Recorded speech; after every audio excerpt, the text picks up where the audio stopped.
Hello, preschool friends.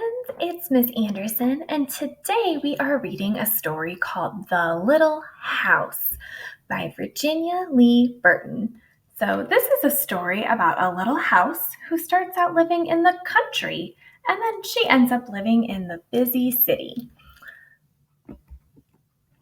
And we'll look really carefully at the pictures here. Look, you can see the house and some of the transportation items, the bicycles, the cars, the vehicles. The Little House. Story and pictures by Virginia Lee Burton. Once upon a time, there was a little house way out in the country. She was a pretty little house, and she was strong and well built. The man who built her so well said, "This little house shall never be sold for gold or silver, and she will live to see our great-great-grandchildren's living in her." The little house was very happy as she sat on the hill and watched the countryside around her. She watched the sun rise in the morning, and she watched the sun set in the evening. Day followed day, each one a little different from the one before, but the little house stayed just the same. In the nights, she watched the moon grow from a thin new moon to a full moon, then back again into a thin old moon. And when there was no moon, she watched the stars way off in the distance. She could see the lights of the city. The little house was curious about the city and wondered what it would be like to live there. Time passed quickly for the little house as she watched the countryside slowly change with the seasons. In the spring, when the days grew longer and the sun warmer, she waited for the first robin to return from the south. She watched the grass turn green. She watched the buds on the trees swell and the apple trees burst into blossom. She watched the children playing in the brook. In the long summer days, she sat in the sun and watched the trees cover themselves with leaves, and the white daisies cover the hill. She watched the gardens grow, and she watched the apples turn red and ripen. She watched the children swimming in the pool.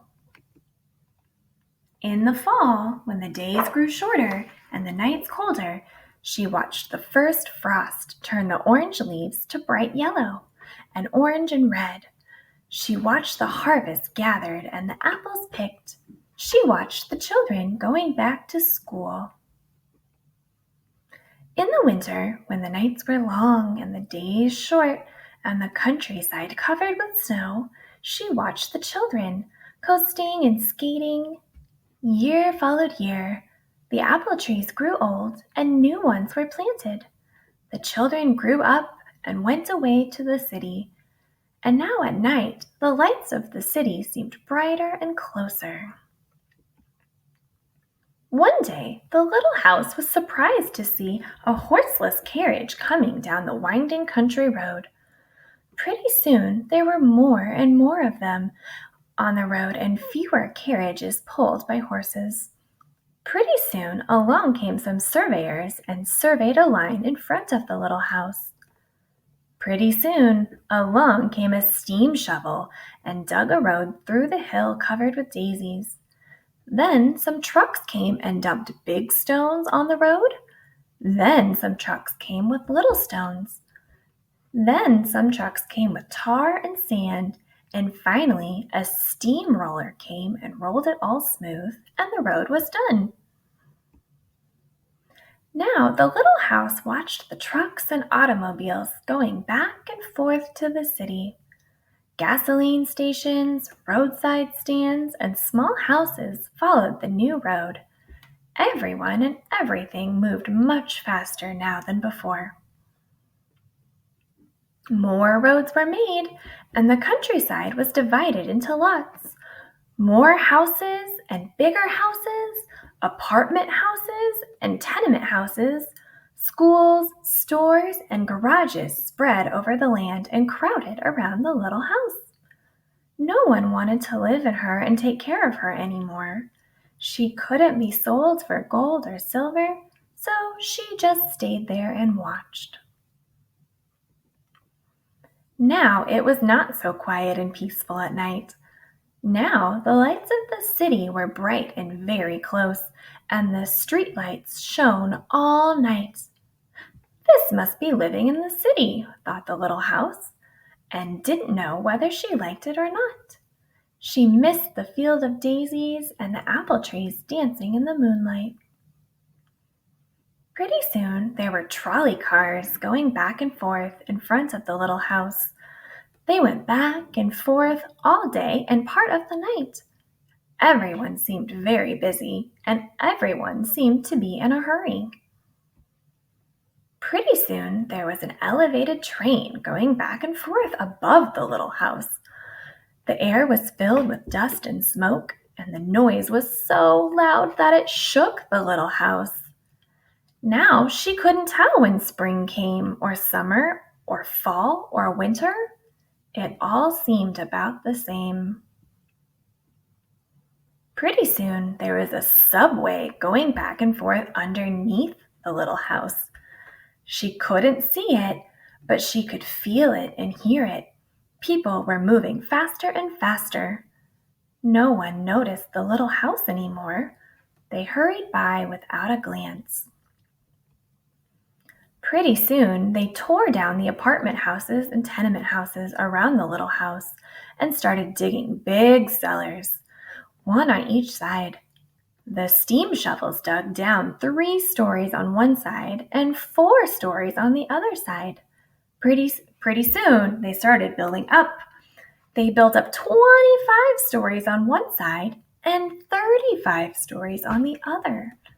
They're making those tall, tall buildings.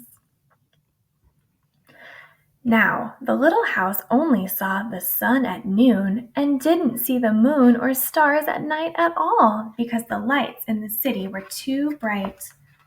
She didn't like living in the city.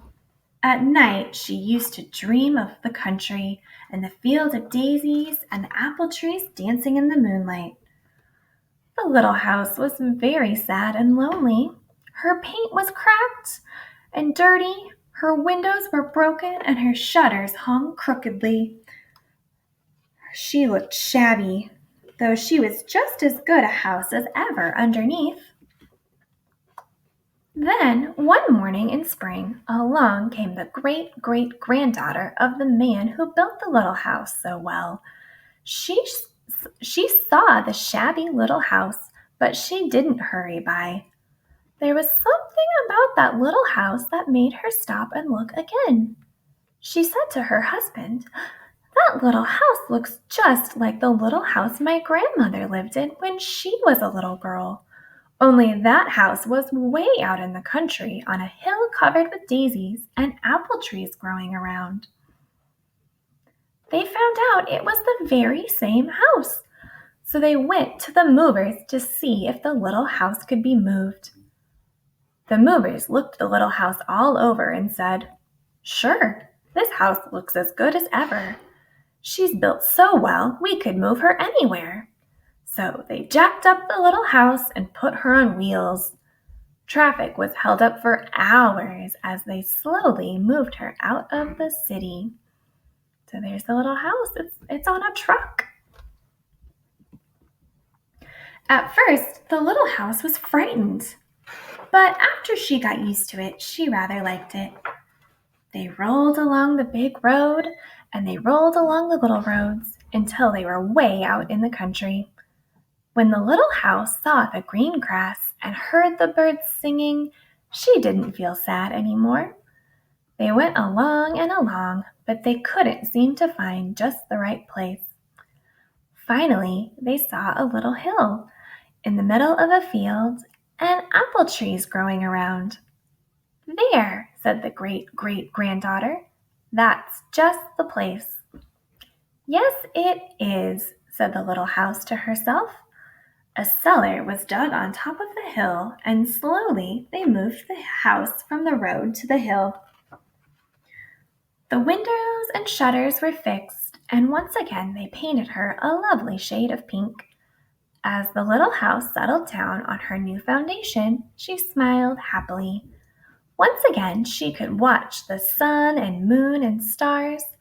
Once again she could watch spring and summer and fall and winter come and go. Once again she was lived in and taken care of. Never again would she be curious about the city. Never again would she want to live there. The stars twinkled above her. A new moon was coming up. It was spring, and all was quiet and peaceful in the country. And that is the end of The Little House.